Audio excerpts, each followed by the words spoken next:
à voix haute. Le Petit Prince. Premier épisode. À Léon Woerth.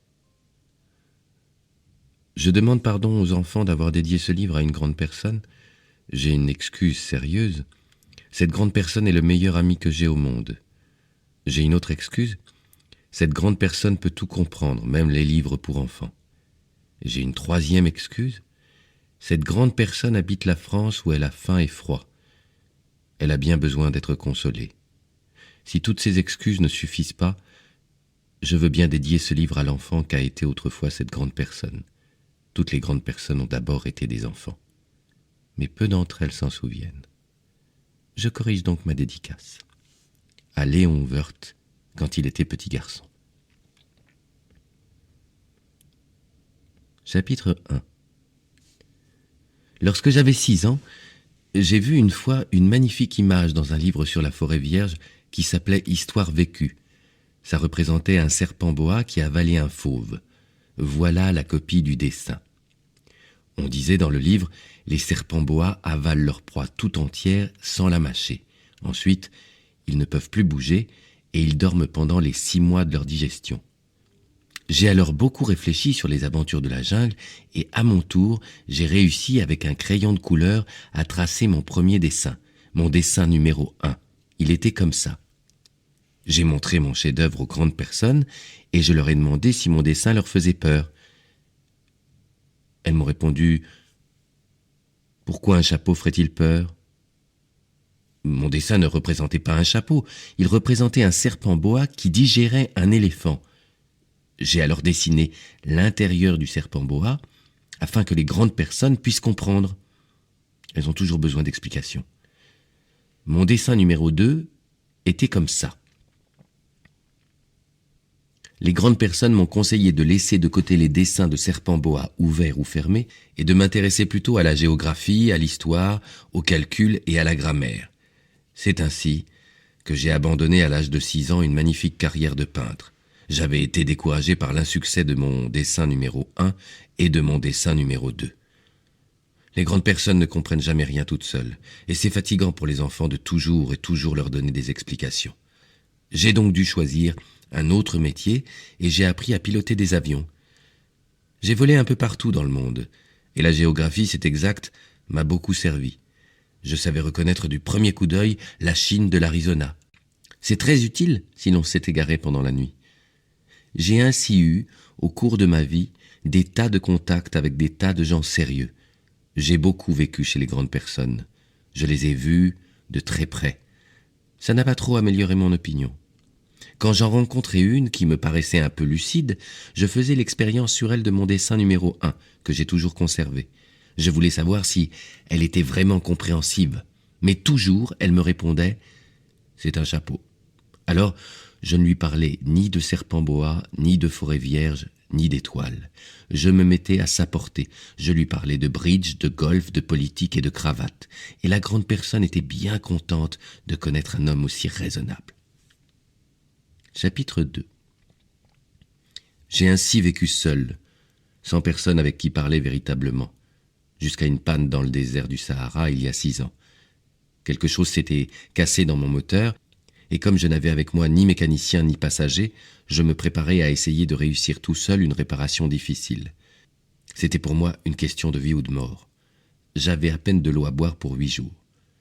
Le premier soir, je me suis donc endormi sur le sable à 1000 milles de toute terre habitée. J'étais bien plus isolé qu'un naufragé sur un radeau au milieu de l'océan. Alors, vous imaginez ma surprise au lever du jour quand une drôle de petite voix m'a réveillé. Elle disait « S'il vous plaît, dessine-moi un mouton. »« Hein ?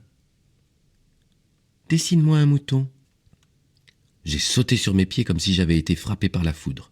J'ai bien frotté mes yeux, j'ai bien regardé, et j'ai vu un petit bonhomme tout à fait extraordinaire qui me considérait gravement. Voilà le premier portrait que, plus tard, j'ai réussi à faire de lui. Mais mon dessin, bien sûr, est beaucoup moins ravissant que le modèle. Ce n'est pas ma faute. J'avais été découragé dans ma carrière de peintre par les grandes personnes à l'âge de 6 ans. et je n'avais rien appris à dessiner, sauf les boas fermés et les boas ouverts. Je regardais donc cette apparition avec des yeux tout ronds d'étonnement. N'oubliez pas que je me trouvais à 1000 milles de toute région habitée. Or mon petit bonhomme ne me semblait ni égaré, ni mort de fatigue, ni mort de faim, ni mort de soif, ni mort de peur. Il n'avait en rien l'apparence d'un enfant perdu au milieu du désert, à 1000 milles de toute région habitée. Quand je réussis enfin à parler, je lui dis « Mais qu'est-ce que tu fais là ?»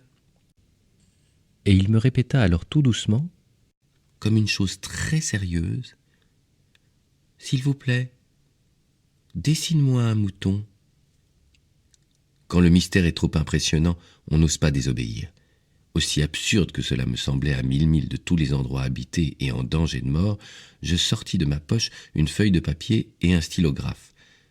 Mais je me rappelais alors que j'avais surtout étudié la géographie, l'histoire, le calcul et la grammaire, et je dis au petit bonhomme, avec un peu de mauvaise humeur, que je ne savais pas dessiner. Il me répondit « Ça ne fait rien. Dessine-moi un mouton. » Comme je n'avais jamais dessiné un mouton, je refis pour lui l'un des 2 dessins dont j'étais capable, celui du boa fermé. Et je fus stupéfait d'entendre le petit bonhomme me répondre « Non, non, je ne veux pas un éléphant dans un boa. Un boa, c'est très dangereux, et un éléphant, c'est très encombrant. Chez moi, c'est tout petit. J'ai besoin d'un mouton. Dessine-moi un mouton. » Alors, j'ai dessiné. Il regarda attentivement, puis « Non, celui-là est déjà très malade, fais-en un autre. » Je dessinais. Mon ami sourit gentiment avec indulgence.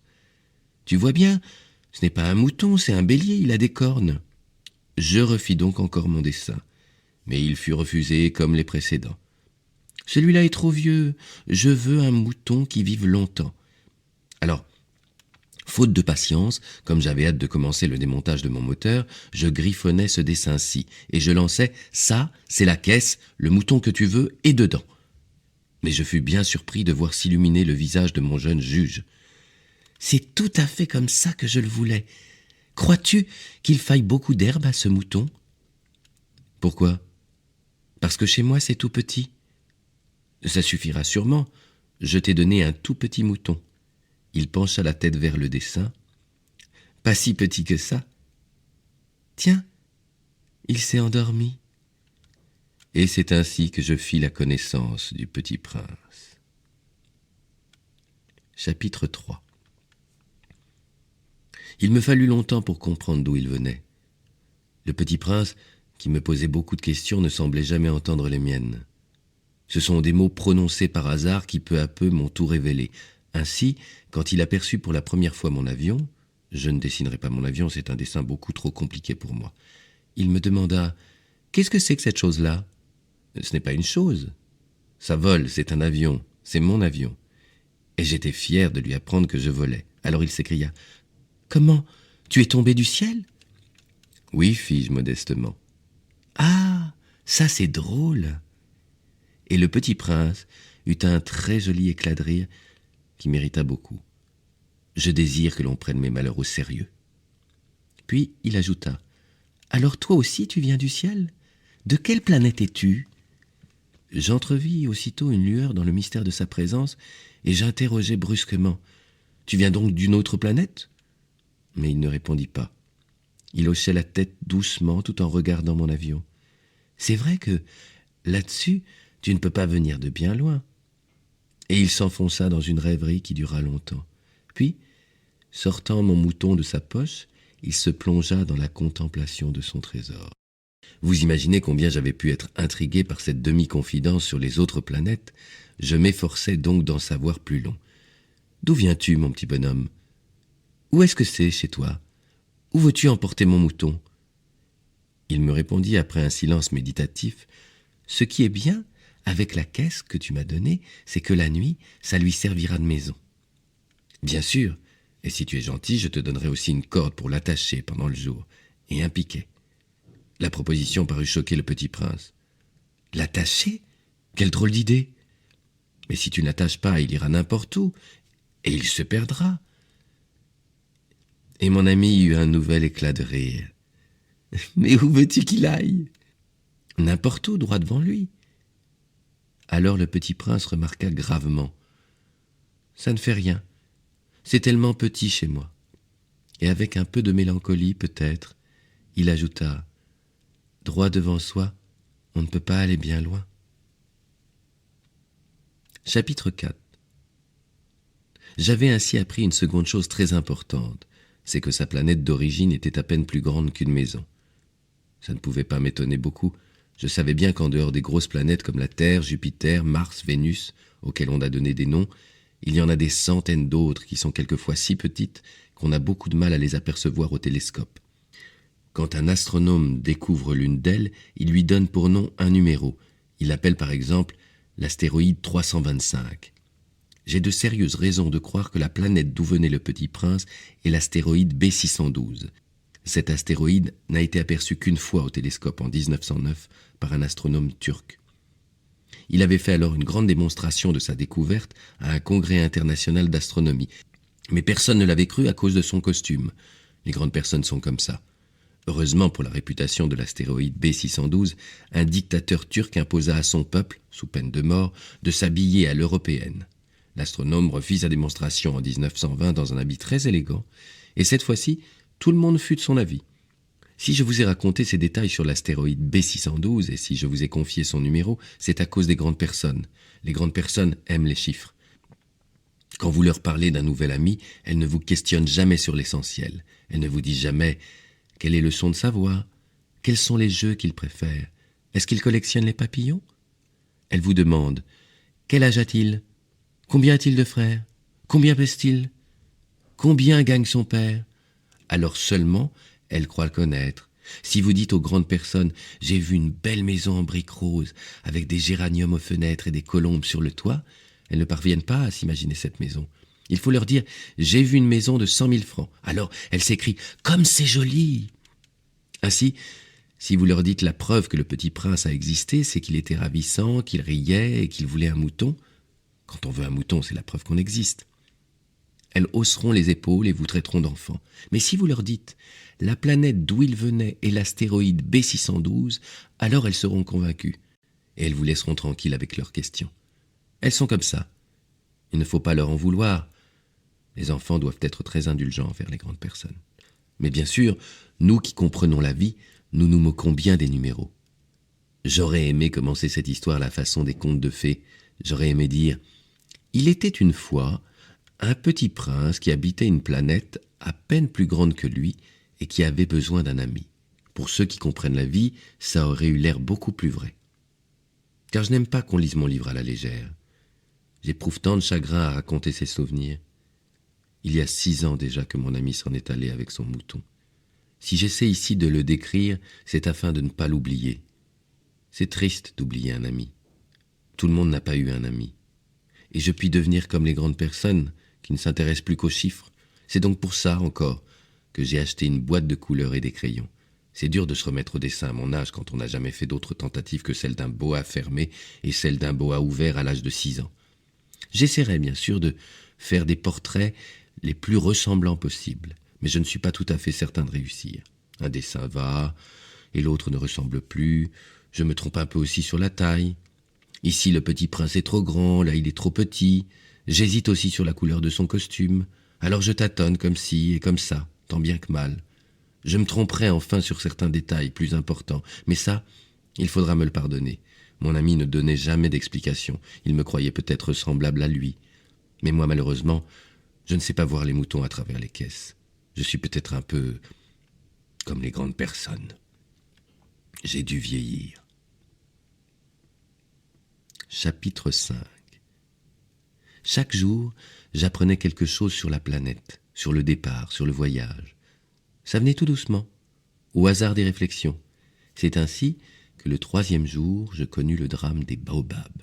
Cette fois-ci encore, ce fut grâce aux moutons, car brusquement le petit prince m'interrogea comme pris d'un doute grave. « C'est bien vrai, n'est-ce pas, que les moutons mangent les arbustes ?»« Oui, c'est vrai. »« Ah, je suis content. » Je ne compris pas pourquoi il était si important que les moutons mangeassent les arbustes, mais le petit prince ajouta « Par conséquent, ils mangent aussi les baobabs ?» Je fis remarquer au petit prince que les baobabs ne sont pas des arbustes mais des arbres grands comme des églises et que, si même il emportait avec lui tout un troupeau d'éléphants, ce troupeau ne viendrait pas à bout d'un seul baobab. L'idée du troupeau d'éléphants fit rire le petit prince. Il faudrait les mettre les uns sur les autres. Mais il remarqua avec sagesse, les baobabs, avant de grandir, ça commence par être petit. C'est exact. Mais pourquoi veux-tu que tes moutons mangent les petits baobabs ?